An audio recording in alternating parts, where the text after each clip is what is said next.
Olá pessoal, tudo bem? Prontos para mais uma aula? Bom, no Dicas de Inglês de hoje eu vou falar para vocês um pouco de nouns, que são substantivos, countable and uncountable, que quer dizer o quê? Contáveis e incontáveis. Como no português, tem coisas que eu conto, outras coisas que eu costumo não contar, ok? Vão ser sempre no singular, ok? Alguns exemplos aqui. A noun can be countable. Ou seja, um substantivo ele pode ser contável, eu posso contar. Nesse exemplo, I have a friend, eu tenho um amigo. I have some friends, tem o plural, eu coloquei o S aqui. Até aí, tranquilo, normal, como no português. Mas eu também tenho os substantivos que eu não conto, uncountable nouns, que é esse exemplo aqui, olha. A noun can be uncountable. Um substantivo ele pode ser incontável.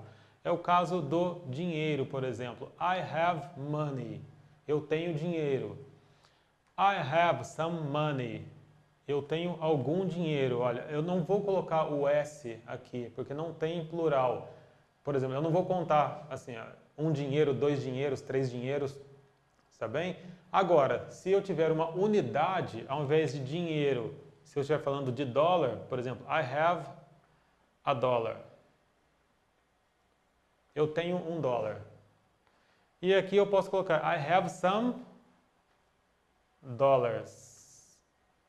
Por quê? Eu posso contar R$1, R$2, mas quando eu me refiro ao dinheiro em si, eu não conto. O mesmo caso, por exemplo, se eu for falar de líquidos no inglês, eu não conto. Eu não vou falar uma água, duas águas, por exemplo, porque não dá para mensurar. Imagina, o que é uma água? Eu não consigo mensurar isso, contar o que é uma água. Eu consigo contar o quê? Um copo de água, uma garrafa de água. Então, isso dá para eu contar. Eu posso colocar, por exemplo, a glass of water, or water. É um copo de água, eu conto, mas a água não dá. Eu não posso chegar num restaurante e pedir 2 águas. Se eu fizer isso, vai estar implícito ali que eu estou pedindo 2 copos ou 2 garrafas de água. Vou listar mais alguns exemplos para vocês para diferenciar isso do contável e incontável. Okay? Bom, continuando então, eu coloquei aqui alguns exemplos utilizando os artigos indefinidos, que são a, an, que é uma no português. Então, you can use a, an with singular countable nouns.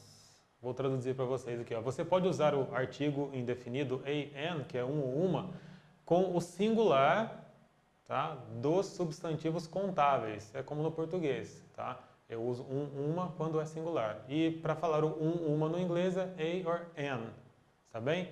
O a eu uso quando eu tenho uma consoante. O an quando eu tenho uma vogal na próxima palavra, no substantivo. Ok? Nesse caso aqui eu coloquei exemplos somente com consoante. Se aqui fosse uma palavra com uma vogal, eu estaria utilizando an. Então no exemplo aqui, olha, there is a book on the table. Eu utilizei esse artigo porque o noun aqui, o book, está no singular. Se tivesse no plural, eu não posso colocar o um ou uma, porque não vai fazer sentido. Imagina, há uns ou alguns livros na mesa. Não tem sentido. There is a car outside. A mesma situação de cima. Usei o artigo indefinido porque eu tenho aqui, no caso, um substantivo que é contável, mas ele está no singular, ok? E no caso aqui embaixo, com os incontáveis, you cannot normally use a, an with uncountable nouns. Mesmo que você tenha a ideia de singular desse substantivo incontável, normalmente a gente não utiliza o a or an. No exemplo abaixo, I'd like a wine, please.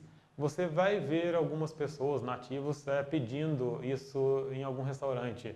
Eu gostaria de um vinho, por favor. Mas aqui está subentendido que ele quer o quê? É uma garrafa de vinho ou uma taça de vinho, tá? Então, normalmente, para ficar correta essa sentença, gramaticalmente correta, eu colocaria I'd like a bottle of wine. Por que a bottle or a bottle? Eu conto a garrafa de vinho, a taça de vinho, e aí você pode colocar aqui, normalmente, esse artigo indefinido, tá?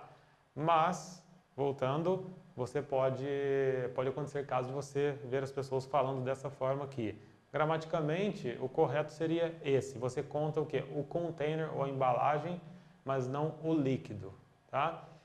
Bom, por essa aula é só, e qualquer dúvida aí, é só perguntar aqui que eu respondo para vocês. E vou deixar também algum material para vocês aí sobre os contáveis e os incontáveis. Então, obrigado and see you next class. Bye bye and thank you.